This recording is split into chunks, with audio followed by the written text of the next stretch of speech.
고요한 저택 고통으로 물든 그곳에서 한 아픈 소녀는 기억과 치료 사이에서 고립되어 살았다.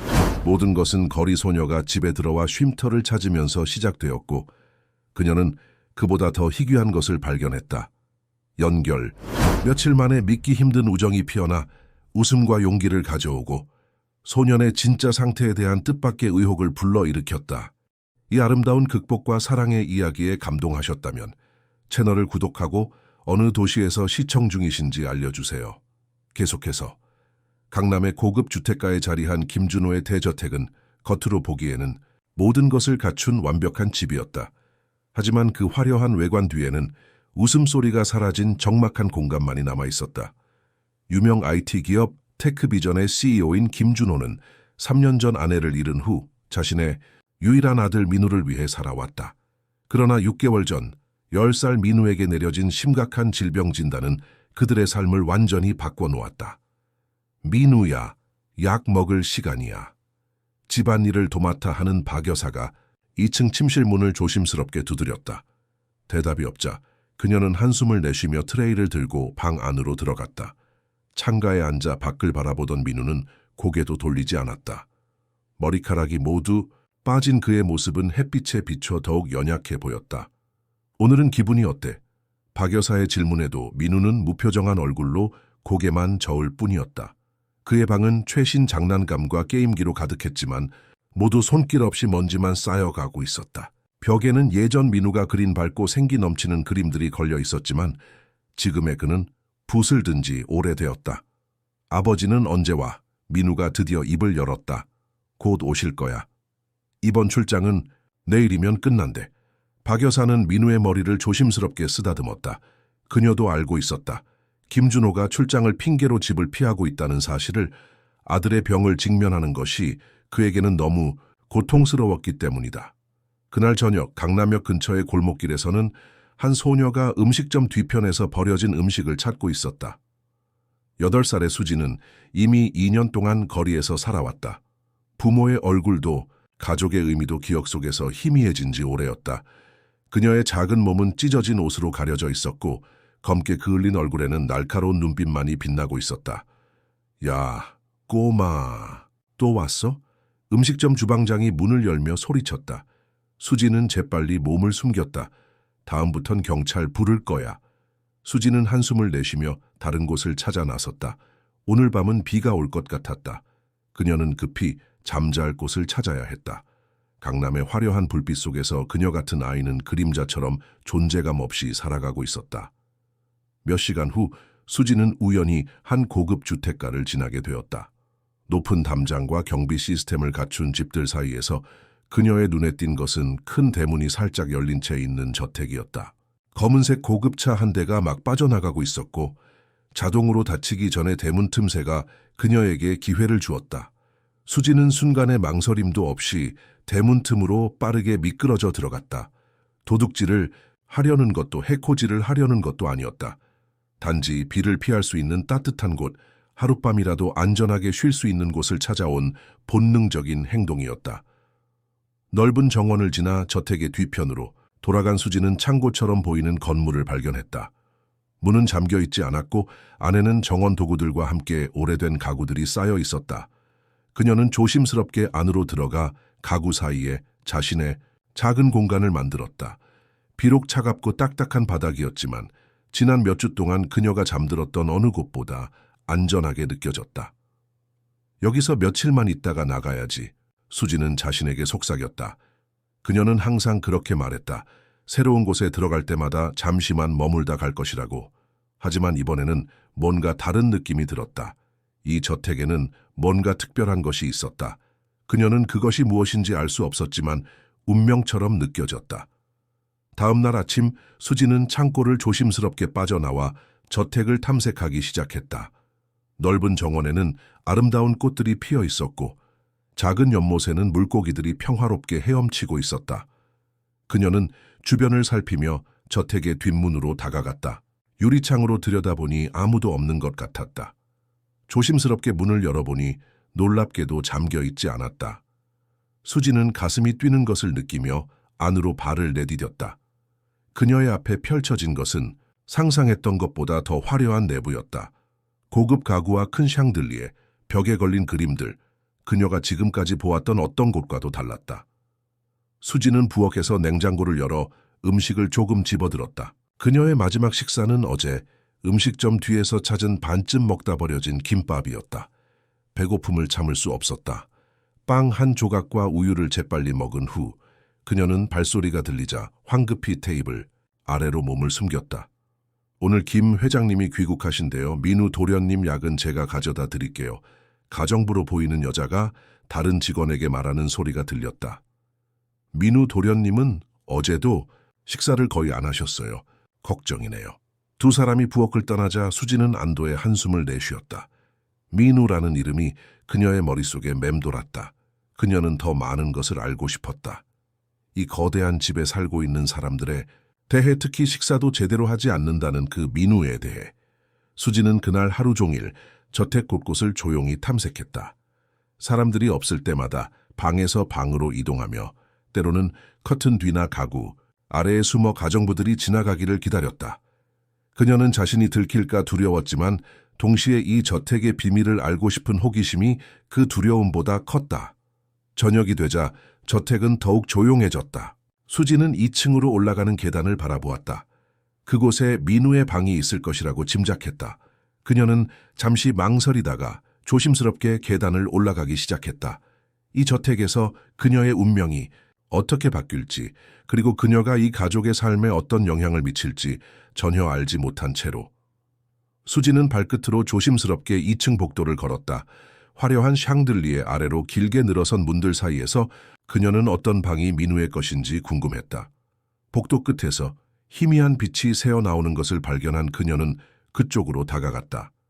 문이 살짝 열려 있었고 안에서는 작은 기침 소리가 들렸다. 문틈으로 들여다본 수진의 눈에 들어온 것은 커다란 침대 위에 앉아있는 작은 소년이었다. 머리카락이 없는 그의 모습은 수진을 놀라게 했다. 소년은 무릎을 끌어안고 창밖을 바라보고 있었다. 방 안은 온갖 장난감과 게임기로 가득했지만 소년의 표정에는 기쁨이라곤 찾아볼 수 없었다. 저 아이가 민우구나. 수지는 생각했다. 그녀는 더 가까이 보고 싶었지만 누군가 오는 소리에 재빨리 옆방으로 숨었다. 방 안은 손님방으로 보였고 다행히 비어 있었다. 수지는 문 뒤에 숨어 복도를 지켜봤다. 민우야, 아버지가 오셨어. 인사 안 할래?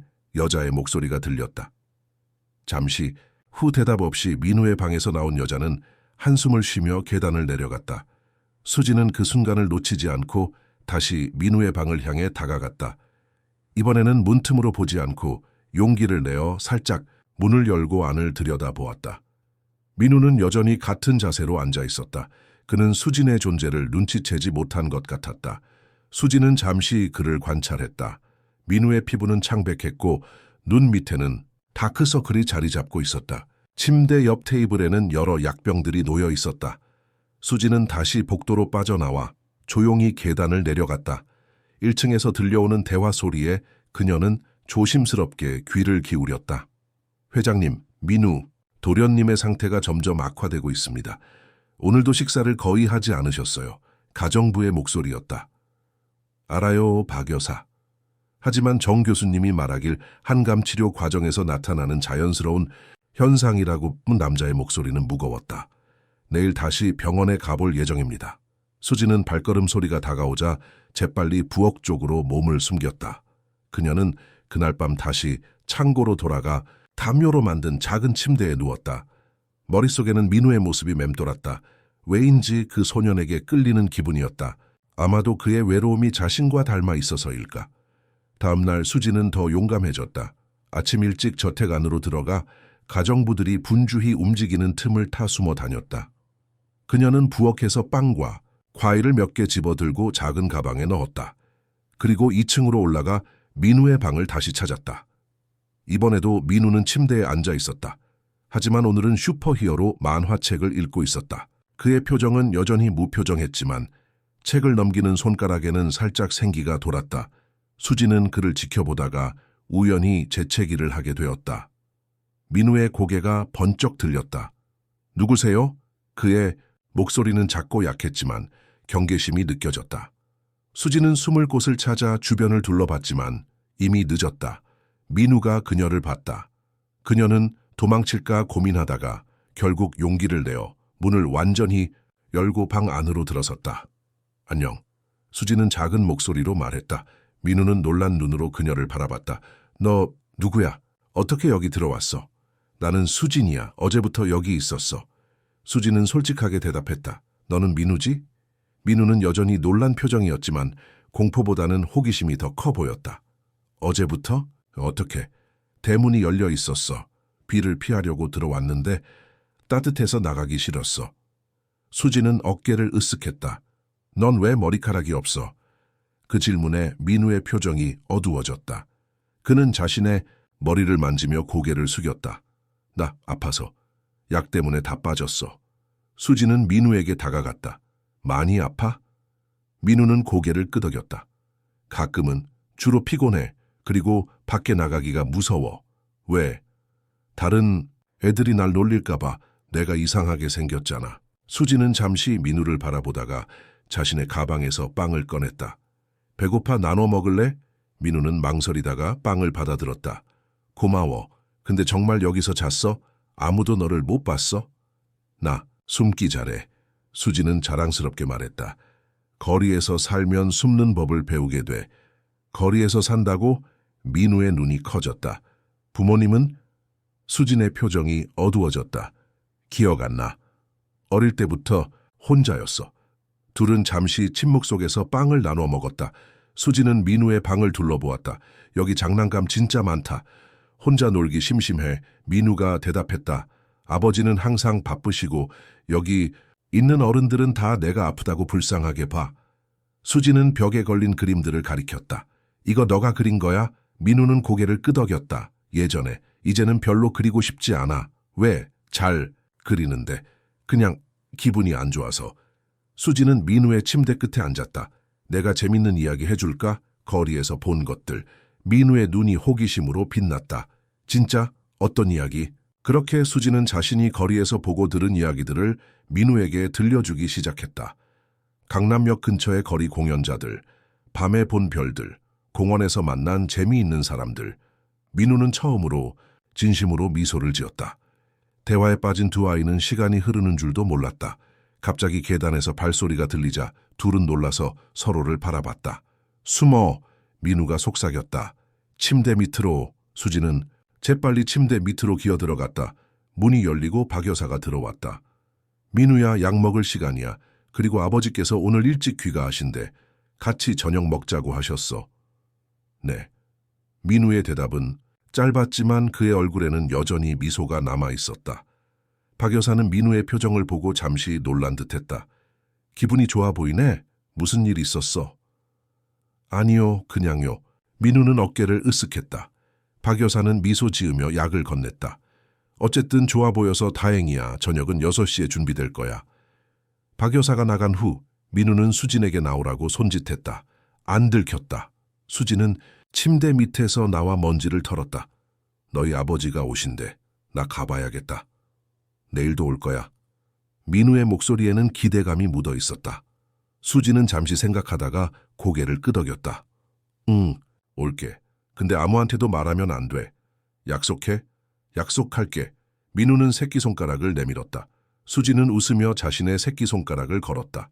그날 밤 수지는 창고에서 웃음을 참지 못했다. 오랜만에 누군가와 대화를 나눈 것이 기뻤다. 민우와의 대화는 그녀에게 특별했다. 비록 민우는 모든 것을 가진 부잣집 아들이었지만 그의 외로움은 그녀와 다르지 않았다. 둘 다 자신만의 방식으로 고립되어 있었다. 다음 날부터 수지는 매일 민우의 방을 찾았다. 가정부들이 바쁜 시간을 노려 몰래 들어가 민우와 시간을 보냈다. 수지는 민우에게 거리의 이야기를 들려주었고 민우는 수진에게 책과 만화를 읽어주었다. 둘은 서로에게 없던 것을 채워주고 있었다. 그러나 수지는 민우의 건강이 걱정되었다. 민우는 종종 피곤해 보였고 때로는 대화 도중 갑자기 잠이 들기도 했다. 하지만 그녀가 올 때마다 민우의 눈에는 점점 더 생기가 돌았다. 민우는 수진에게 그림 그리는 법을 가르쳐 주었고 수진은 민우에게 작은 종이 접기를 가르쳐 주었다. 어느 날 수지는 민우에게 물었다. 너 정말 많이 아픈 거야? 민우는 고개를 끄덕였다. 정 교수님이 그러셨어. 내가 특별한 병에 걸렸대. 그래서 계속 약을 먹고 치료를 받아야 한대. 근데 너 요즘 더 건강해 보여. 수지는 솔직하게 말했다. 그래? 나도 가끔 그렇게 느껴. 하지만 아버지와 정 교수님은 내가 아직 위험하다고 해. 수지는 민우의 약병들을 바라보았다. 그녀는 글을 잘 읽지 못했지만 병원에서 가끔 봤던 것과 비슷해 보였다. 그녀의 마음속에는 의문이 생겼지만 아직 말하지 않기로 했다. 대신 그녀는 민우에게 미소를 지으며 말했다. 내일은 더 재밌는 이야기를 가져올게. 기대해. 수진과 민우의 비밀 우정은 2주가 지나면서 더욱 깊어졌다. 수진은 저택의 구조와 사람들의 일정을 완벽하게 파악했고 언제 어디로 이동해야 들키지 않는지 알게 되었다. 그녀는 매일 오전 10시부터 오후 3시까지 민우의 방에서 시간을 보냈다. 그 시간은 가정부들이 각자 다른 일로 바쁘고 김준호가 회사에 있는 시간이었다. 수진아, 오늘은 뭐 가져왔어? 민우가 기대에 찬 목소리로 물었다. 그는 이제 침대에서 나와 방 안을 자유롭게 돌아다닐 수 있을 만큼 기력을 회복했다. 수지는 자신의 낡은 가방에서 작은 종이 상자를 꺼냈다. 길에서 주웠어. 누가 버린 것 같은데 안에 뭐가 있을지 같이 열어볼래? 민우의 눈이 반짝였다. 그에게 수진과의 시간은 모험이었다. 수지는 항상 거리에서 발견한 작은 보물들을 가져왔다. 때로는 반짝이는 돌멩이, 때로는 누군가 잃어버린 장난감 조각, 때로는 이상한 모양의 나뭇가지였다. 두 아이는 상자를 조심스럽게 열었다. 안에는 오래된 체스 말들이 들어있었다. 몇 개는 없었지만 대부분의 말이 남아있었다. 체스, 나 체스 할 줄 알아. 민우가 흥분해서 말했다. 아버지가 가르쳐 주셨어. 나는 모르는데 어떻게 하는 거야? 수진이 궁금해했다. 민우는 상자에서 말들을 꺼내며 설명하기 시작했다. 이건 킹이야, 가장 중요한 말이지. 그리고 이건 퀸, 가장 강력한 말이고. 그렇게 민우는 수진에게 체스 규칙을 가르쳐 주었다. 수진은 빠르게 배웠고 곧 두 아이는 민우의 침대 위에서 즐겁게 게임을 하고 있었다. 민우가 여러 번 이겼지만 수진도 몇 번 좋은 수를 두어 민우를 놀라게 했다. 와, 수진아, 넌 정말 빨리 배우는구나. 내가 처음 배울 때는 일주일 동안 한 번도 이기지 못했어. 민우가 감탄했다. 수진은 부끄러워하며 웃었다. 그냥 운이 좋았던 거야. 근데 너 오늘 기분이 좋아 보여.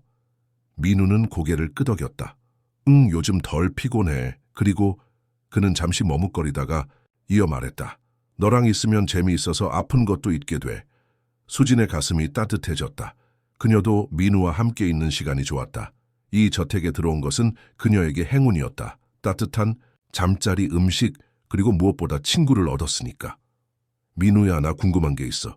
수진이 체스말을 만지작거리며 물었다. 네 아버지는 왜 항상 바쁘셔? 너랑 시간을 많이 안 보내시는 것 같은데. 하민우의 표정이 어두워졌다. 아버지는 회사 일이 많으셔. 그리고 내가 아프고 나서부터는 더 바빠지셨어. 엄마가 돌아가시고 나서 아버지는 많이 변하셨어. 미안해, 그런 질문에서. 수진이 사과했다. 괜찮아. 민우는 억지로 미소를 지었다. 아버지도 날 사랑하시는 건 알아. 그냥 표현하는 방법을 모르시는 것 같아. 그리고 내가 아픈 모습을 보는 게 힘드신가 봐. 수진은 민우의 손을 잡았다. 나도 부모님이 어떤 분들이었는지 기억이 안 나. 하지만 네 아버지는 분명 널 정말 사랑하실 거야. 대화가 무거워지자 수진은 화제를 바꾸기로 했다. 그런데 내 머리는 언제 다시 자라? 민우는 자신의 대머리를 만지며 한숨을 쉬었다. 모르겠어. 정 교수님은 치료가 끝나면 다시 자랄 거라고 하셨지만 언제 끝날지 모르겠어. 그래도 너 멋있어. 보여. 수진이 진심을 담아 말했다. 슈퍼히어로처럼. 민우는 깔깔 웃었다. 정말? 어떤 히어로? 수진은 민우의 방벽에 붙은 포스터들을 둘러보았다. 저기 있는 대머리 히어로처럼. 원펀맨. 민우의 웃음소리가 더 커졌다. 원펀맨, 정말? 수진도 함께 웃었다. 응, 너도 한 방에 모든 걸 이길 수 있을 것 같아. 두 아이는 한참을 웃다가 숨을 고르며 침대에 누웠다. 민우는 오랜만에 이렇게 크게 웃은 것 같았다. 그의 얼굴에는 건강한 혈색이 돌았다. 수진아, 고마워. 민우가 진지하게 말했다. 뭐가 뭔 내 친구가 되어줘서. 네가 오기 전에는 매일이 지루하고 슬펐어. 하지만 이제는 매일 아침에 일어나면 설레. 수지는 부끄러워하며 고개를 돌렸다. 그녀도 같은 마음이었다. 민우를 만나기 전에는 매일이 생존을 위한 싸움이었다. 하지만 이제는 누군가를 위해 살고 있다는 느낌이 들었다. 그들의 대화는 갑자기 문 밖에서 들리는 발소리에 중단되었다. 수지는 재빨리 침대 밑으로 숨었다. 문이 열리고 박 여사가 들어왔다. 민우야, 약 먹을 시간이. 어머, 웃고 있었니? 박 여사의 목소리에는 놀라움이 묻어 있었다. 내 재미있는 생각이 나서요. 민우가 대답했다. 정말 오랜만에 내 웃음소리를 들었구나. 기분이 좋아 보여서 다행이야. 박 여사는 민우에게 약을 건넸다. 그런데 이게 뭐니, 체스? 민우는 잠시 당황했지만 곧 대답했다. 네, 예전에 아버지랑 했던 거요. 다시 해보고 싶어서 찾았어요. 그렇구나. 네 아버지도 네가 다시 활기를 찾은 것 같다고 기뻐하실 거야. 박 여사는 미소를 지으며 방을 나갔다. 위기가 지나가자 수지는 침대 밑에서 나왔다. 또 들킬 뻔했네. 괜찮아. 박 여사는 의심하지 않을 거야. 민우가 안심시켰다. 근데 너 밥 먹었어. 배고프지 않아? 수지는 배가 고팠지만 괜찮다고 말했다. 하지만 민우는 그녀의 마른 몸을 보며 걱정스러운 표정을 지었다. 내가 음식 좀 가져올게. 기다려. 민우는 조심스럽게 일어나 방문을 열고 복도를 살폈다. 아무도 없는 것을 확인한 후 그는 살금살금 부엌으로 내려갔다. 몇 분 후 민우는 샌드위치와 과일, 주스를 담은 접시를 들고 돌아왔다. 자, 먹어. 수지는 감사히 음식을 받아 먹기 시작했다. 그녀는 오랜만에 제대로 된 식사를 하는 것 같았다. 민우는 그녀가 먹는 모습을 보며 미소 지었다. 민우야, 너는 왜 학교에 안 가? 수진이 문득 궁금해져 물었다. 아파서 못 가. 집에서 선생님이 오셔서 가르쳐 주셔. 민우가 대답했다. 너는 학교 다녀? 수지는 고개를 저었다. 아니, 나는 학교 다닌 적 없어. 그냥 거리에서 배운 것들 뿐이야. 그럼 글도 못 읽어? 조금은 읽을 수 있어. 아주 쉬운 거. 민우의 눈이 반짝였다. 내가 가르쳐 줄게. 나 책 읽는 거 좋아해. 네가 글을 배우면 더 많은 이야기를 알 수 있을 거야. 그렇게 수진과 민우는 매일 새로운 것을 함께 배우고 가르쳐주는 시간을 가졌다. 민우는 수진에게 글을 가르쳤고 수진은 민우에게 거리에서 살아남는 법과 자연의 소리를 듣는 법을 가르쳤다. 몇 주가 지나자 민우의 변화는 눈에 띄게 나타났다. 그는 더 많이 웃고 더 많이 움직이고 더 많이 먹었다. 그의 얼굴에는 생기가 돌았고 눈에는 반짝임이 돌아왔다. 가정부들과 김준호도 이 변화를 눈치챘다.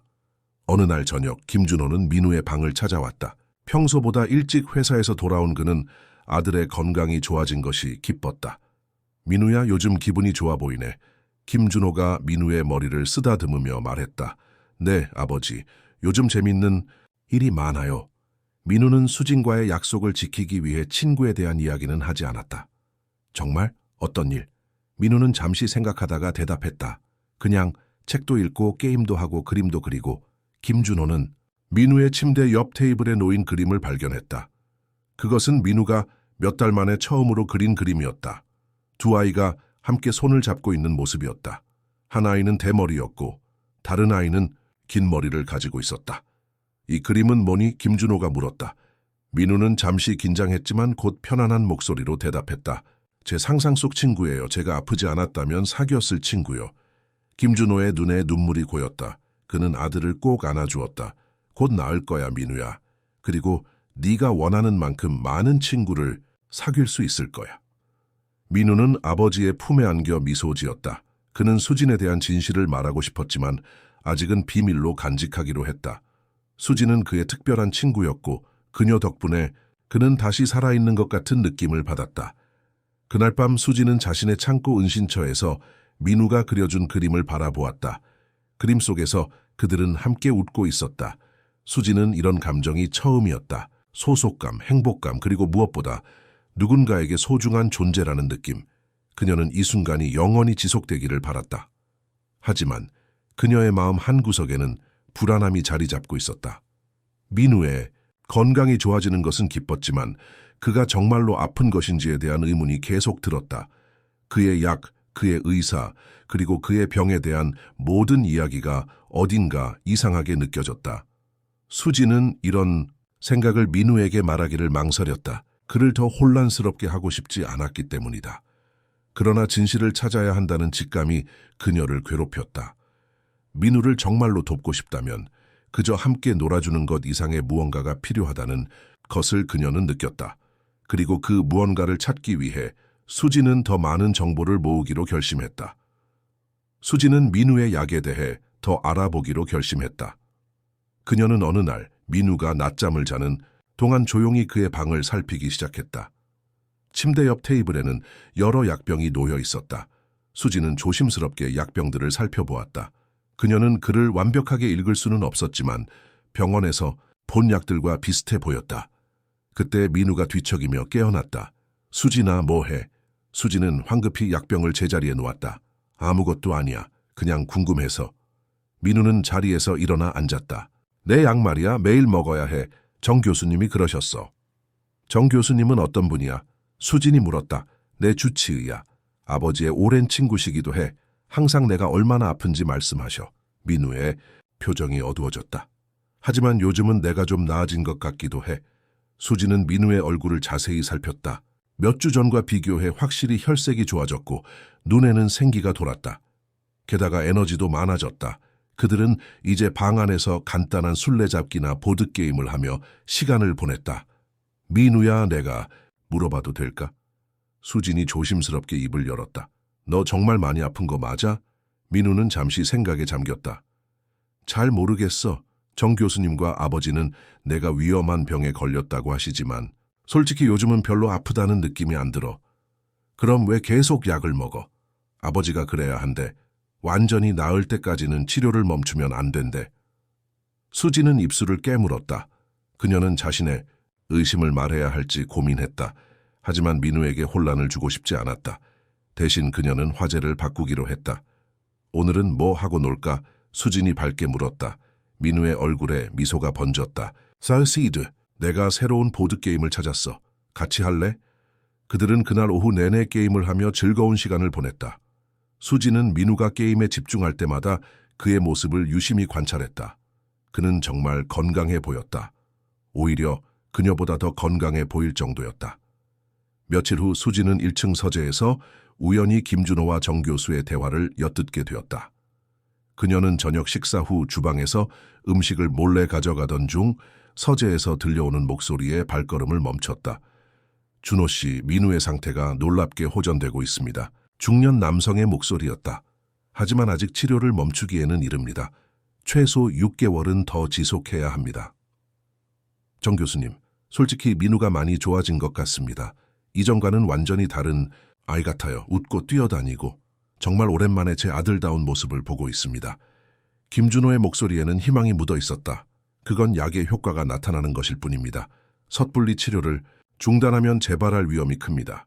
그리고 재발하면 더 심각해질 수 있습니다. 비용 문제는 아닙니다. 제 아들의 건강을 위해서라면 무엇이든 하겠습니다.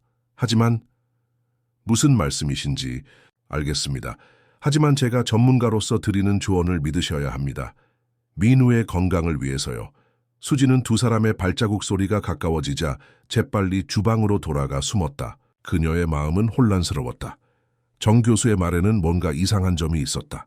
그녀는 비록 어렸지만 거리에서 살면서 사람들의 진심과 거짓말을 구별하는 법을 배웠다. 그리고 정 교수의 말에는 진심이 느껴지지 않았다. 다음 날 수지는 평소보다 일찍 민우의 방을 찾았다. 그녀는 중요한 결정을 내렸다. 민우야, 나 할 말이 있어. 수진의 목소리는 평소보다 진지했다. 민우는 책을 내려놓고 수진을 바라봤다. 무슨 일이야? 네가 정말 아픈지 확신이 안 서. 수진이 조심스럽게 말했다. 내 모습을 보면 건강해 보여. 근데 그 정 교수님은 계속 네가 아프다고. 민우는 혼란스러운 표정을 지었다. 그게 무슨 말이야? 어제 네 아버지와 정 교수님이 대화하는 걸 들었어. 정 교수님은 네가 좋아졌다고 해도 계속 치료를 받아야 한다고 했어. 그리고 그 말투가 이상했어. 민우는 잠시 생각에 잠겼다. 하지만 정 교수님은 아버지의 친구시고 유명한 의사야. 왜 거짓말을 하실까? 수지는 어깨를 으쓱했다. 모르겠어. 하지만 나는 네가 정말 건강해 보인다고 말하고 싶었어. 민우는 자신의 손을 내려다 보았다. 사실 나도 요즘 별로 아프다는 느낌이 안 들어. 피곤하지도 않고 식욕도 좋고 그냥 머리카락이 없다는 것만 빼면 괜찮은 것 같아. 그럼 한번 다른 의사를 만나보는 건 어때? 수진이 제안했다. 네 아버지에게 부탁해봐. 민우는 망설였다. 아버지는 정 교수님을 완전히 믿으셔.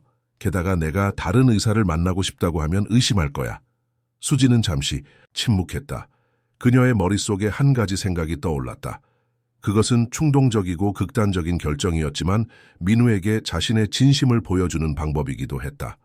민우야, 나 결심한 게 있어. 수진이 갑자기 말했다. 뭔데? 수진은 깊게 숨을 들이쉬었다. 나도 너처럼 될 거야. 민우는 혼란스러운 표정을 지었다. 무슨 말이야? 수진은 민우의 방 욕실로 향했다. 그녀는 욕실, 선반 위에 놓인 전기 면도기를 집어들었다. 민우는 수진의 행동을 보고 놀라서 침대에서 일어났다. 수진아, 뭐 하려고? 수진은 면도기를 켰다. 윙윙거리는 소리가 욕실에 울려 퍼졌다. 내가 너랑 같아지면 네가 이상하게 느껴지지 않을 거야. 우리가 같으면 넌 혼자가 아니야. 민우는 수진을 말리려 했지만 이미 늦었다. 수진은 결연한 표정으로 자신의 긴 머리카락에 면도기를 가져다 댔다. 검은 머리카락이 바닥에 떨어지기 시작했다. 한 줌, 두 줌, 그녀의 머리카락은 빠르게 사라졌다. 민우는 놀라움과 감동이 뒤섞인 표정으로 그 광경을 지켜보았다. 수진아, 왜 이런 짓을 해? 너랑 같아지고 싶어서. 수진이 대답했다. 그녀의 눈에는 결연함이 빛났다. 이제 우리는 같아. 둘 다 대머리, 둘 다 강해. 마지막 머리카락마저 떨어지자 수진은 거울을 통해 자신의 모습을 바라보았다. 대머리가 된 그녀의 모습은 낯설었지만 이상하게도 자유롭게 느껴졌다. 그녀는 거울 속 자신의 모습을 보며 웃었다. 어때? 나도 원펀맨 같아. 수진이 민우에게 물었다. 민우의 눈에서는 눈물이 흘러내렸다. 그는 말없이 수진에게 다가가 꼭 안아주었다. 그것은 그들이 처음으로 나눈 포옹이었다. 두 아이는 서로를 꼭 안은 채 말없이 서 있었다. 그 순간 그들은 말로 표현할 수 없는 깊은 유대감을 느꼈다. 고마워, 수진아. 민우가 마침내 입을 열었다. 이런 것 아무도 날 위해 해준 적 없어. 수진은 미소 지었다. 이제 우리는 정말 친구야. 슈퍼히어로 팀이라고 생각해. 그 순간 방문이 열리고 김준호가 들어왔다. 그는 출장에서 일찍 돌아와 아들을 깜짝 놀라게 해주려 했던 것이다. 하지만 그가 본 광경은 상상도 못한 것이었다. 대머리가 된 낯선 소녀가 그의 아들을 안고 있었다. 민우야, 이게 무슨... 김준호는 말을 잇지 못했다. 그의 눈은 바닥에 흩어진 머리카락과 대머리가 된 소녀, 그리고 눈물을 흘리면서도 미소 짓고 있는 아들 사이를 오갔다. 민우와 수진은 놀라서 서로에게서 떨어졌다. 수진은 도망치려 했지만 민우가 그녀의 손을 꼭 잡았다. 아버지, 설명할게요. 민우가 떨리는 목소리로 말했다. 이 아이는 수진이에요. 제 친구예요. 김준호는 혼란스러운 표정으로 두 아이를 바라보았다. 어떻게 된 거니? 이 아이는 누구고 왜 머리를 밀었어? 수진은 겁에 질려 말을 잇지 못했다. 민우가 대신 설명했다. 수진이는 몇 주 전부터 여기 있었어요. 처음에는 몰래 들어왔지만 우리는 친구가 되었어요. 그리고 수진이는 저를 위해 머리를 밀었어요. 제가 혼자가 아니라는 걸 보여주려고요. 김준호는 말문이 막혔다. 그는 자신의 아들이 몇 달 만에 처음으로 활기차게 말하는 모습을 보고 있었다. 그리고 그 옆에는 자신의 모든 머리카락을 희생한 작은 소녀가 서 있었다. 내 이름이 수진이구나. 김준호가 마침내 말했다. 네가 어떻게 여기 들어왔는지, 왜 여기 있는지 자세히 알고 싶구나. 수진은 천천히 고개를 들어 김준호를 바라보았다. 그녀는 그의 눈에서 분노보다는 혼란과 호기심을 발견했다. 그녀는 용기를 내어 말했다. 저는 거리에서 살아요. 부모님도 없고 집도 없어요. 비를 피하려고 여기 들어왔는데 민우를 만났어요. 그리고 민우가 저의 첫 친구가 되었어요. 김준호는 수진의 이야기를 들으며 점점 더 놀라워했다. 그는 소녀의 낡은 옷과 마른 몸을 바라보았다. 그리고 그녀가 자신의 아들을 위해 한 희생적인 행동을 생각했다. 수진아, 네가 우리 민우에게 어떤 의미인지 알 것 같구나. 김준호가 부드러운 목소리로 말했다. 하지만 왜 머리를 밀었니? 수지는 민우를 바라보았다가 다시 김준호를 향해 말했다. 민우가 머리가 없어서 슬퍼했어요. 자신이 이상하다고 생각했어요. 그래서 저도 같아지면 민우가 덜 외롭고 덜 이상하게 느낄 거라고 생각했어요. 김준호의 눈에 눈물이 고였다. 그는 수진에게 다가가 무릎을 꿇고 그녀의 눈높이에 맞췄다. 그것은 내가 본 중 가장 용감하고 아름다운 행동이구나. 수진은 부끄러워하며 고개를 숙였다. 김준호는 조심스럽게 그녀의 손을 잡았다. 수진아, 이제 어떻게 할 생각이니? 김준호가 물었다. 수진은 어깨를 으쓱했다. 모르겠어요. 하지만 민우와 계속 친구로 지내고 싶어요. 김준호는 잠시 생각에 잠겼다. 그는 이 작은 소녀가 자신의 아들에게 가져다 준 변화를 보았다. 몇 달 동안 아무리 노력해도 민우를 웃게 하지 못했는데 이 소녀는 그 불가능해 보이던 일을 해냈다. 오늘부터 우리 집에서 지내렴. 김준호가 결정을 내렸다. 당분간은 손님방을 써도 좋아. 그리고 우리가 내 미래에 대해 더 이야기해보자. 수진의 눈이 커졌다. 정말요? 저 여기 있어도 돼요? 김준호는 미소 지으며 고개를 끄덕였다. 그래, 네가 우리 민우에게 해준 일을 생각하면 그건 내가 할 수 있는 최소한의 일이야. 민우는 기쁨에 겨워 수진의 손을 잡았다. 수진아, 이제 네가 진짜로 여기 살 수 있어. 그날 밤 수진은 생애 처음으로 부드러운 침대에서 잠을 잤다. 그녀는 창고에서 잠을 자지 않아도 되었고 음식을 훔치지 않아도 되었다. 하지만 무엇보다 그녀는 더 이상 혼자가 아니었다. 그녀에게는 이제 민우라는 친구가, 그리고 그를 통해 얻게 된 새로운 가족이 있었다. 그녀의 대머리는 그녀가 한 가장 용감한 결정의 증거였고 동시에 새로운 시작의 상징이었다. 수진이 김 가족과 함께 살게 된 지 일주일이 지났다. 그녀는 이제 민우의 방 옆에 있는 손님 방에서 지냈고 깨끗한 옷과 맛있는 음식, 따뜻한 샤워를 즐길 수 있었다. 김준호는 수진의 법적 상황을 알아보기 위해 변호사와 상담했고 그녀가 공식적으로 가족의 일원이 될 수 있는 방법을 찾고 있었다. 그러나 수진의 마음속에는 여전히 의문이 남아 있었다. 민우의 병, 정 교수의 진단, 그리고 민우가 매일 복용하는 약들에 대한 의문이었다. 그녀는 민우가 날이 갈수록 건강해지는 것을 볼 수 있었다. 그는 이제 집 안을 자유롭게 돌아다니고 정원에서 놀기도 했다. 하지만 정 교수는 여전히 민우가 심각한 상태이며 치료를 계속해야 한다고 주장했다. 어느 날 아침, 수진은 민우의 방에서 그와 함께 책을 읽고 있었다. 그녀의 머리카락은 아주 짧게 자라기 시작했고 민우도 마찬가지였다. 그들은 이제 정말로 쌍둥이처럼 보였다. 민우야, 수진이 조심스럽게 물었다. 너 요즘 어때? 정말 아픈 느낌이 들어? 민우는 책에서 눈을 떼고 수진을 바라봤다. 솔직히, 아니, 오히려 정말 건강한 것 같아. 예전에는 항상 피곤하고 어지럽고 그랬는데 이제는 그런 느낌이 없어. 그럼 왜 계속 약을 먹어? 정 교수님이 그렇게 하라고 하셨으니까. 민우가 대답했다. 아버지도 그래야 한다고 하시고. 수진은 입술을 깨물었다. 그녀는 자신의 의심을 민우에게 말해야 할지 고민했다. 결국 용기를 내어 말했다. 민우야, 나는 네가 정말 아픈지 의심스러워. 네가 매일 먹는 약이 정말 필요한 건지도 모르겠어. 민우는 놀란 표정을 지었다. 그게 무슨 말이야? 내가 거리에서 살 때 가끔 병원 근처에 있었어. 거기서 정말 아픈 아이들을 봤어. 한감 치료를 받는 아이들이. 그 아이들은 정말 힘들어 보였어. 하지만 너는 너무 건강해 보여. 민우는 잠시 생각에 잠겼다. 그럼 네 생각에는 내가 아프지 않다는 거야? 확실하진 않아. 하지만 뭔가 이상해. 특히 정 교수님이 하는 말들이. 민우는 자신의 약병을 바라보았다. 그럼 우리가 어떻게 알 수 있을까? 수진은 갑자기 눈을 빛냈다. 다른 의사한테 가보는 거야. 네 아버지에게 두 번째 의견을 구해보자고 해봐. 아버지는 정 교수님을 완전히 믿으셔. 오랜 친구시니까. 하지만 내 건강이 중요하잖아. 그리고 네가 요즘 얼마나 건강해졌는지 아버지도 알고 계셔. 민우는 망설였지만 결국 고개를 끄덕였다. 좋아, 오늘 저녁에 아버지께 말해볼게. 그날 저녁 가족 식사 시간에 민우는 용기를 내어 아버지에게 말했다. 아버지, 제가 부탁드릴 게 있어요. 김준호는 아들을 바라보며 미소 지었다. 무슨 일이니, 민우야? 다른 의사 선생님께도 진찰을 받아보고 싶어요. 김준호의 표정이 굳어졌다. 무슨 말이니? 정 교수님은 최고의 전문가야. 왜 다른 의사를 찾으려고 하니? 민우는 수진을 힐끗 쳐다본 후 다시 아버지를 바라봤다. 저는 요즘 정말 건강하다고 느껴요. 그리고 제 병이 정말 심각한 건지 확인하고 싶어요. 김준호는 놀란 표정을 지었다. 민우야, 네가 건강해 보이는 건 약 때문이야. 정 교수님이 말씀하셨잖니. 치료를 중단하면 재발할 수 있다고. 알아요, 아버지.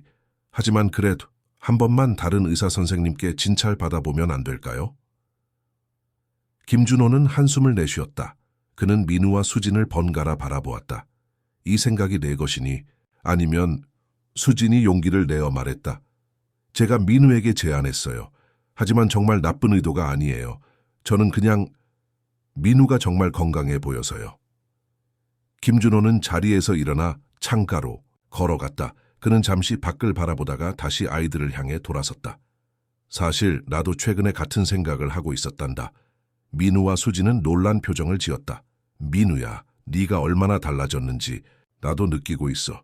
수진이가 온 이후로 네가 완전히 달라졌어. 웃고 뛰어다니고 정말 건강해 보여. 김준호의 목소리에는 복잡한 감정이 섞여 있었다. 정 교수님은 그것이 약의 효과라고 하시지만 나도 가끔은 의문이 들어. 그럼 다른 의사를 만나볼 수 있어요? 민우가 희망에 찬 목소리로 물었다. 김준호는 잠시 생각하더니 고개를 끄덕였다. 좋아. 하지만 정 교수님께는 비밀로 하자. 서울대병원의 김 교수님은 알고 있어. 내일 연락해서 예약을 잡아볼게. 민우와 수진은 기쁨에 겨워 서로를 바라보았다. 그들의 작은 의심이 마침내 행동으로 이어진 것이다. 다음 날 김준호는 서울대병원 소아종양학과의 김태형 교수와 약속을 잡았다. 그는 정 교수에게 알리지 않고 민우의 모든 의료 기록을 요청했다. 병원에서는 환자의 권리로 그 요청을 거절할 수 없었다. 이틀 후 민우는 수진과 아버지와 함께 서울대병원을 방문했다. 김태형 교수는 친절하고 차분한 태도로 민우를 맞이했다. 민우구나. 만나서 반가워. 김 교수는 민우의 머리를 쓰다듬으며 말했다. 오늘은 몇 가지 검사를 할 거야. 아프지 않을 테니 걱정하지 마. 민우는 긴장한 표정으로 고개를 끄덕였다. 수진은 민우의 손을 꼭 잡아주었다. 괜찮아 민우야, 내가 여기 있을게. 수진이 속삭였다. 김 교수는 민우의 혈액 검사, 소변 검사, 그리고 몇 가지 영상 검사를 진행했다. 모든 검사가 끝난 후 그는 김준호에게 결과가 나오는 대로 연락하겠다고 약속했다. 빠르면 내일, 늦어도 모레까지는 모든 결과가 나올 겁니다. 그때 다시 와주시면 자세히 설명드리겠습니다. 집으로 돌아가는 차 안에서 민우는 불안해 보였다. 아버지, 만약 정말 제가 아프다면 어떡해요? 김준호는 운전대를 꽉 쥐었다. 그땐 최선의 치료를 계속할 거야. 하지만 네가 건강하다면 그건 또 다른 문제가 되겠지. 수진은 조용히 창밖을 바라보았다. 그녀는 민우가 건강하기를 바랐다. 하지만 동시에 만약 민우가 건강하다면 그동안의 치료는 무엇이었을까 하는 의문이 들었다. 이틀 후 김 교수로부터 연락이 왔다. 그는 김준호에게 즉시 병원으로 와달라고 요청했다. 김준호는 민우와 수진을 데리고 병원으로 향했다. 그들의 마음은 불안함으로 가득했다. 김 교수의 진료실에서 그들은 긴장된 표정으로 결과를 기다렸다. 김 교수는 심각한 표정으로 서류들을 검토한 후 입을 열었다. 김 회장님, 민우의 검사 결과를 모두 확인했습니다. 그리고 정 교수님이 보내준 이전 기록들도 면밀히 검토했습니다. 그래서요. 김준호의 목소리가 떨렸다. 김 교수는 깊은 한숨을 내쉬었다. 민우는 현재 완전히 건강합니다. 방 안에 침묵이 흘렀다. 김준호는 혼란스러운 표정을 지었다. 완전히 건강하다고요? 네. 혈액 검사, 영상 검사 모두 정상입니다. 암의 흔적이 전혀 없습니다. 그럼 정 교수님이 진단한 병은요? 김 교수는 잠시 망설이다가 말을 이었다. 사실 이전 기록들을 보면서 몇 가지 이상한 점을 발견했습니다. 정 교수님이 제시한 초기 진단 결과와 실제 검사 결과 사이에 불일치가 있습니다. 김준호의 얼굴이 창백해졌다. 무슨 말씀이신지. 더 자세한 조사가 필요하겠지만 제가 보기에는 민우가 실제로 암에 걸렸던 적이 있는지도 의문입니다. 혹은 아주 초기 단계였다가 빠르게 회복되었을 가능성도 있고요. 하지만 확실한 것은 현재 민우는 어떤 치료도 필요하지 않다는 점입니다. 김준호는 충격에 빠져 말을 잇지 못했다. 민우는 혼란스러운 표정으로 아버지와 의사를 번갈아 바라보았다. 수지는 민우의 손을 꼭 잡아주었다. 그럼 그동안 제가 먹은 약들은요? 민우가 작은 목소리로 물었다. 김 교수는 민우를 안타깝게 바라보았다. 그 약들이 실제로 필요했는지 의문이 듭니다. 몇몇 약은 실제 항암제였지만 일부는 효과가 미미한 약물이었을 가능성이 있습니다. 김준호는 분노와 혼란이 뒤섞인 표정을 지었다. 이게 무슨 말도 안 되는, 정 교수님이 왜 그런 짓을, 아직 확실한 결론을 내리긴 이릅니다. 김 교수가 진정시키듯 말했다. 더 철저한 조사가 필요합니다. 하지만 일단은 민우의 모든 약물 복용을 중단하시는 것이 좋겠습니다. 김준호는 고개를 끄덕였다. 그의 눈에는 복잡한 감정이 어려 있었다. 알겠습니다. 그리고 이 일에 대해 더 알아볼 필요가 있겠네요.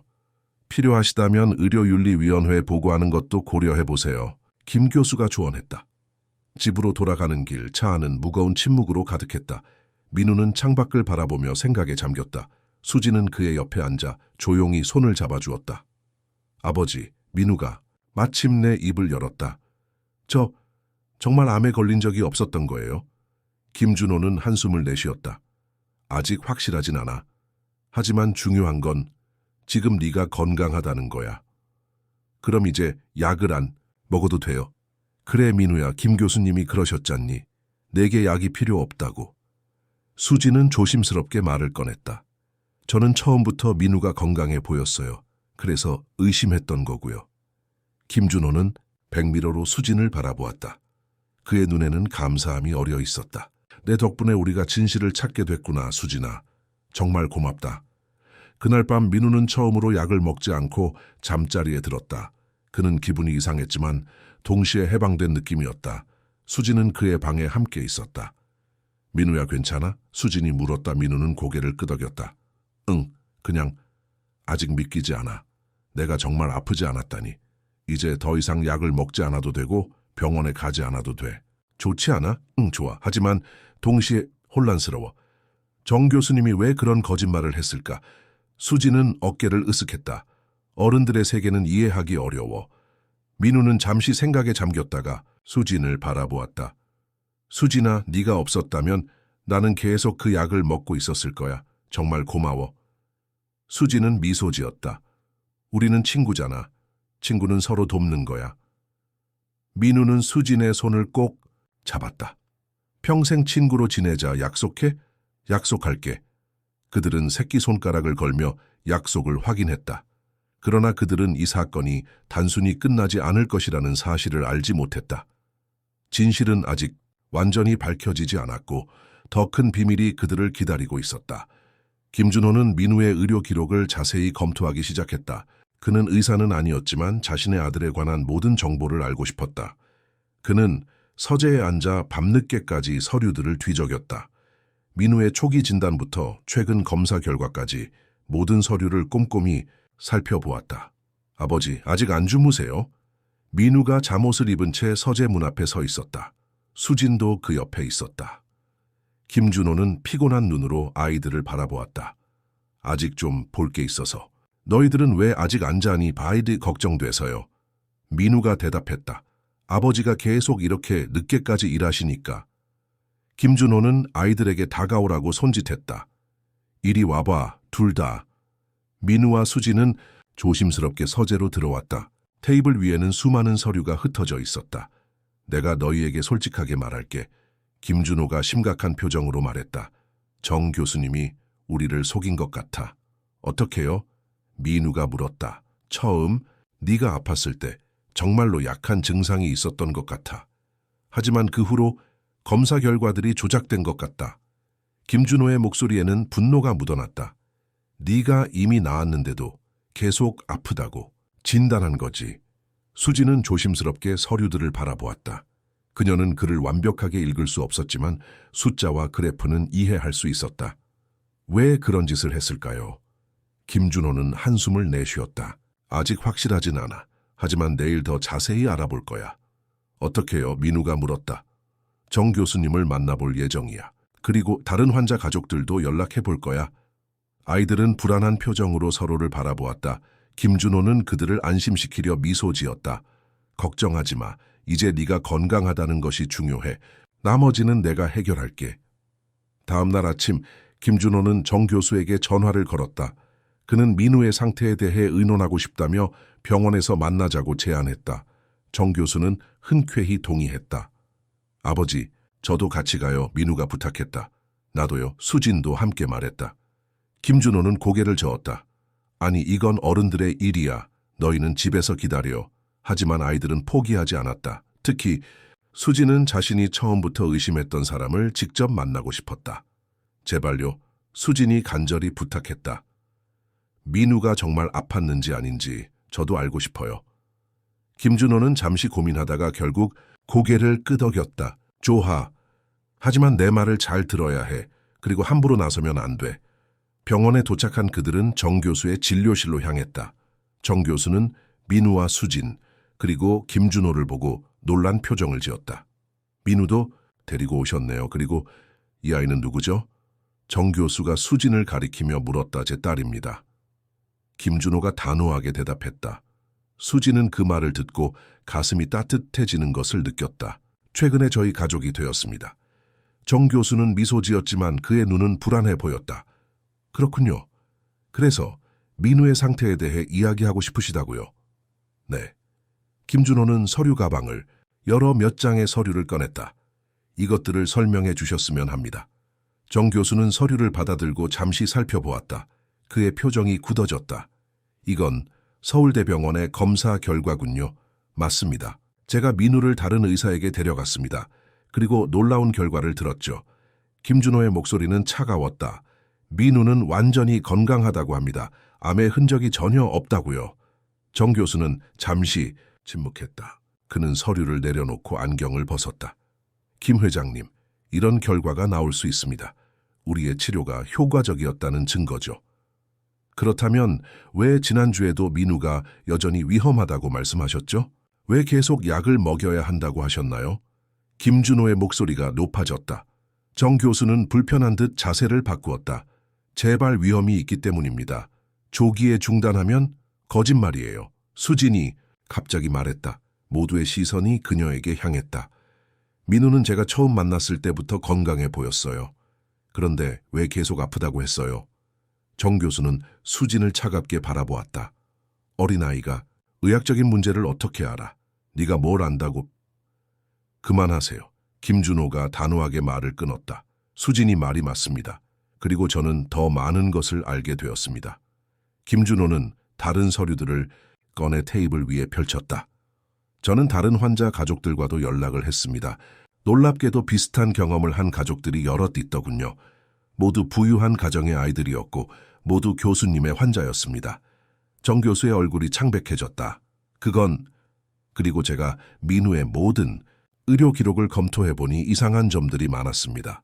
검사 결과가 갑자기 나빠지는 패턴, 필요 이상의 약물 처방, 그리고 김준호는 마지막 서류를 꺼냈다. 교수님의 개인 제약회사와 연결된 특정 약물들의 과도한 사용. 방 안에 무거운 침묵이 내려앉았다. 정 교수는 말없이 서류들을 바라보았다. 그의 표정에는 당혹감과 두려움이 뒤섞여 있었다. 설명해 주시겠습니까? 김준호가 물었다. 정 교수는 깊은 한숨을 내쉬었다. 그는 잠시 무언가 부정하려는 듯 했지만 이내 포기한 듯 어깨를 늘어뜨렸다. 처음에는 그저 조금 더 주의를 기울이는 차원이었습니다. 정 교수가 마침내 입을 열었다. 부유한 가정에 아이들에게 조금 더 보수적인 치료를 하는 것뿐이었어요. 보험이 될 테니까. 그게 무슨 말도 안 되는 변명입니까? 김준호가 화를 내며 말했다. 내 아들에게 필요 없는 약을 먹인 겁니다. 머리카락이 빠지고 매일 아프다고 느끼게 만들었어요. 민우는 충격을 받은 표정으로 정 교수를 바라보았다. 정말이에요? 저 정말 안 아팠던 거예요. 정 교수는 민우를 바라볼 수 없었다. 그는 고개를 숙인 채 말했다. 처음에는 정말 약한 증상이 있었어. 하지만 빠르게 회복됐지. 보통은 그때 치료를 중단하지만 선생님은 중단하지 않았죠. 수진이 말했다. 왜요? 정 교수는 수진을 바라보았다. 그의 눈에는 복잡한 감정이 어려 있었다. 너 같은 아이는 하시하지 못할 거야. 의료 시스템은 복잡해. 간단하게 말해보세요. 김준호가 요구했다. 왜 내 아들을 속였습니까? 정 교수는 마침내 진실을 털어놓았다. 돈입니다. 제가 개발 중인 약물들이 있었고 임상 데이터가 필요했습니다. 그리고 제약회사와의 계약도 있었고 그의 목소리가 점점 작아졌다. 처음에는 그저 조금 더 지켜보자는 생각이었는데 점점 욕심이 커졌다는 거군요. 김준호가 말을 마쳤다. 다른 아이들도 마찬가지였습니까? 정 교수는 고개를 끄덕였다. 몇몇은 네, 하지만 모두에게 해를 끼치지는 않았습니다. 정말로 아픈 아이들도 있었고 그게 변명이 될 수 있습니까? 김준호의 목소리는 분노로 떨렸다. 선생님은 의사입니다. 사람들의 생명을 다루는 직업이에요. 그런데 민우가 갑자기 일어섰다. 그의 눈에는 눈물이 고여 있었다. 저는 매일 아프다고 생각했어요. 학교에도 못 가고 친구들도 못 만나고 그게 다 거짓말이었어요. 정 교수는 민우를 바라볼 수 없었다. 그는 고개를 숙인 채 말했다. 미안하다 민우야. 수지는 민우의 손을 꼭 잡았다. 그녀는 정 교수를 날카롭게 바라보았다. 어른들은 왜 이런 나쁜 짓을 하는 거예요? 김준호는 일어서서 아이들의 어깨를 감쌌다. 가자, 더 이상 할 말이 없을 것 같구나. 그는 정 교수를 향해 마지막으로 말했다. 이 일은 끝나지 않았습니다. 법적 조치를 취할 예정이고 다른 피해 가족들과도 함께 할 것입니다. 정 교수는 고개만 끄덕일 뿐 더 이상 아무 말도 하지 않았다. 그의 표정에는 이미 모든 것이 끝났다는 체념이 보였다. 병원을 나오면서 민우는 여전히 충격에서 벗어나지 못한 듯했다. 아버지, 저는 정말 암에 걸린 적이 없었던 거예요. 김준호는 아들의 어깨를 안았다. 초기에는 약한 증상이 있었던 것 같아.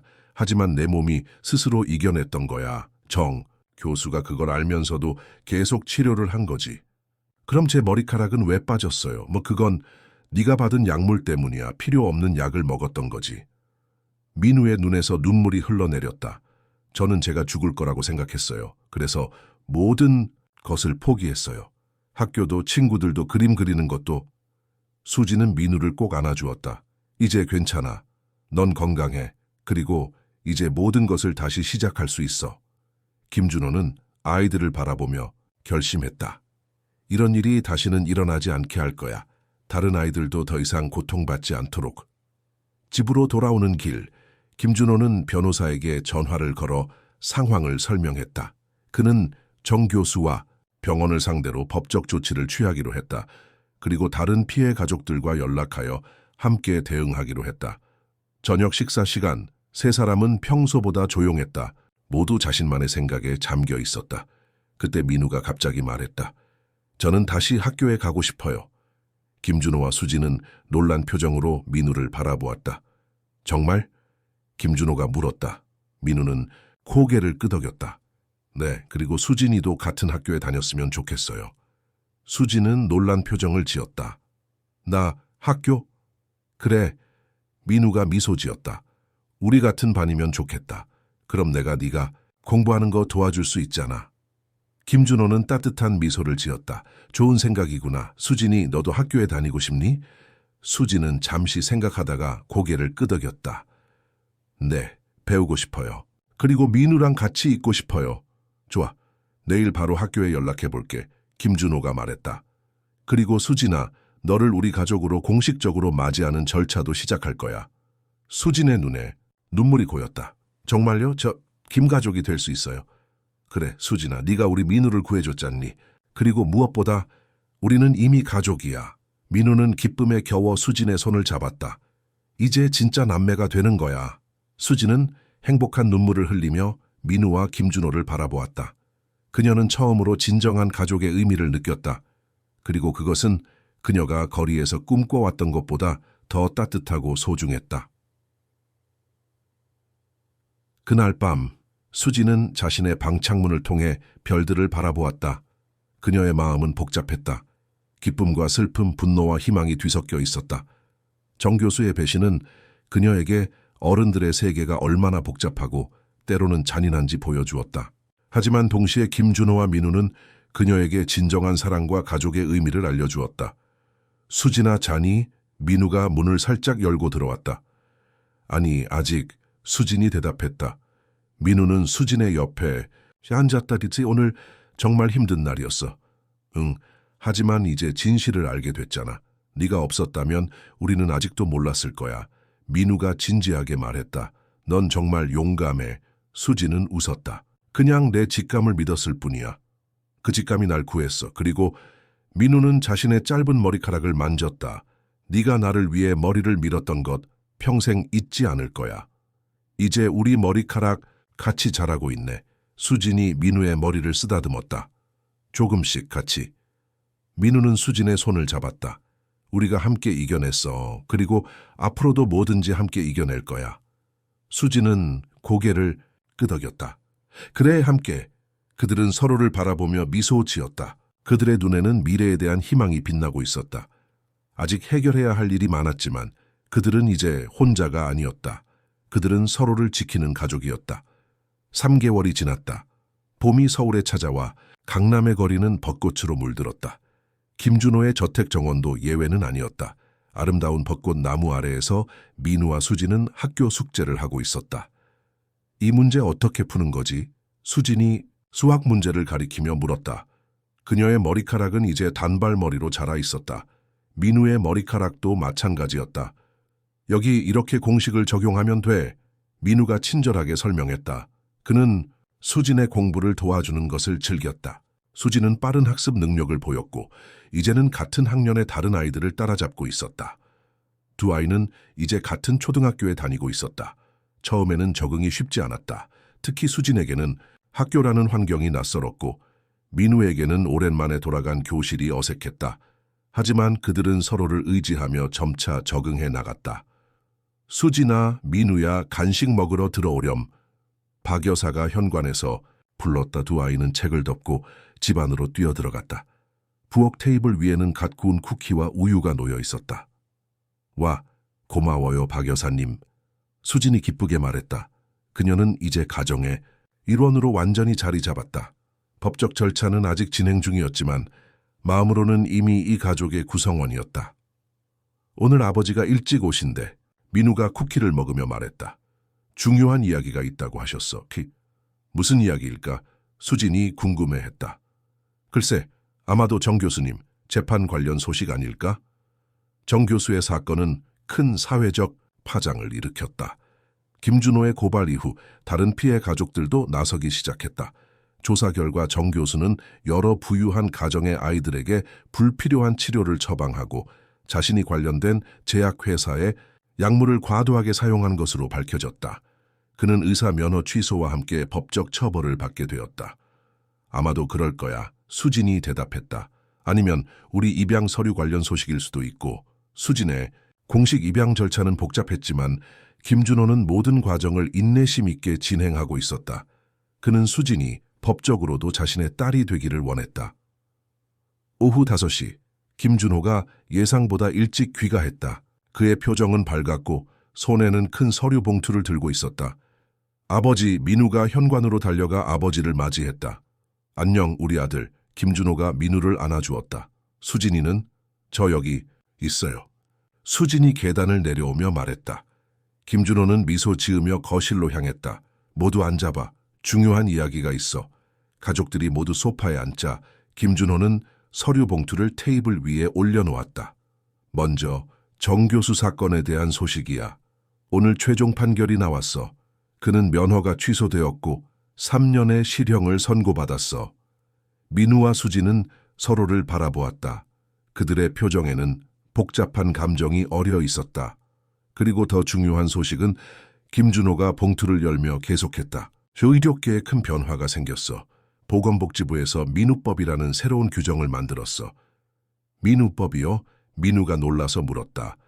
김준호는 고개를 끄덕였다. 그래, 이제 모든 소아암 환자는 최소 2명의 독립적인 의사에게 진단을 받아야 해. 그리고 치료 과정도 정기적으로 검토받게 돼. 우리의 경험이 다른 아이들을 보호하는 법이 된 거야. 수지는 감동한 표정으로 민우를 바라보았다. 내 이름을 딴 법이라니 대단하다. 민우는 부끄러워하며 웃었다. 저 때문이 아니라 우리 모두 때문이죠. 특히 수진이가 없었다면 이런 일도 없었을 거예요. 맞아. 김준호가 동의했다. 그리고 바로 그 수진이에 관한 소식도 있어. 그는 봉투에서 다른 서류를 꺼냈다. 수진아, 이리 와봐. 수진은 긴장한 표정으로 김준호에게 다가갔다. 김준호는 그녀의 손을 잡고 서류를 보여주었다. 이건 내 입양 서류야. 방금 최종 승인이 났어. 이제 넌 법적으로도 우리 가족이야. 수진의 눈에 눈물이 고였다.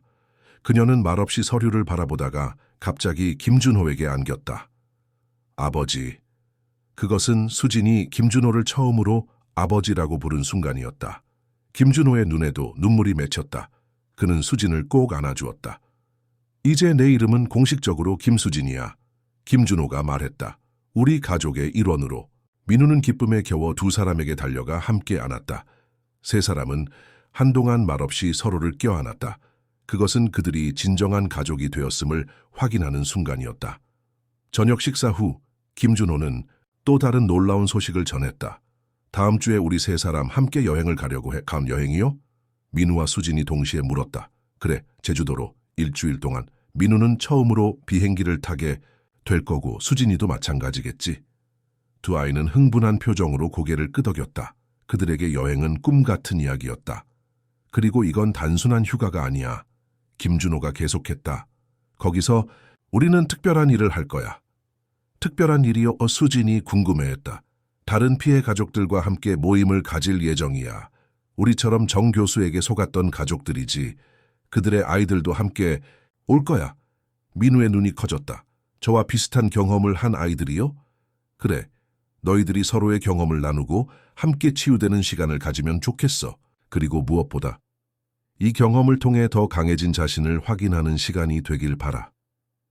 수진은 감동한 표정으로 김준호를 바라보았다.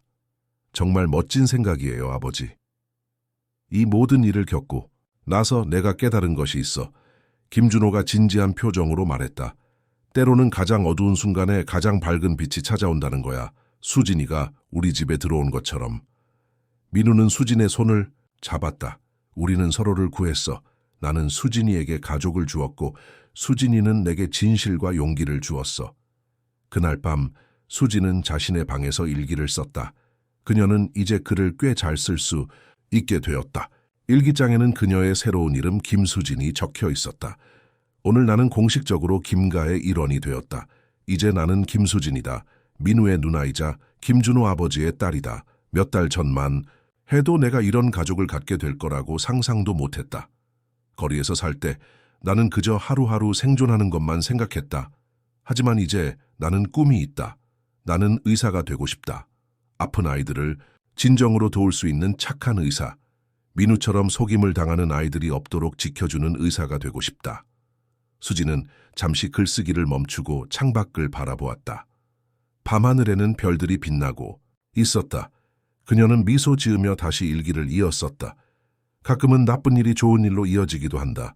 민우의 병이 아니었다면 나는 이 가족을 만나지 못했을 것이다. 정 교수의 거짓말이 아니었다면 우리는 진실을 찾기 위해 함께 싸우지 않았을 것이다.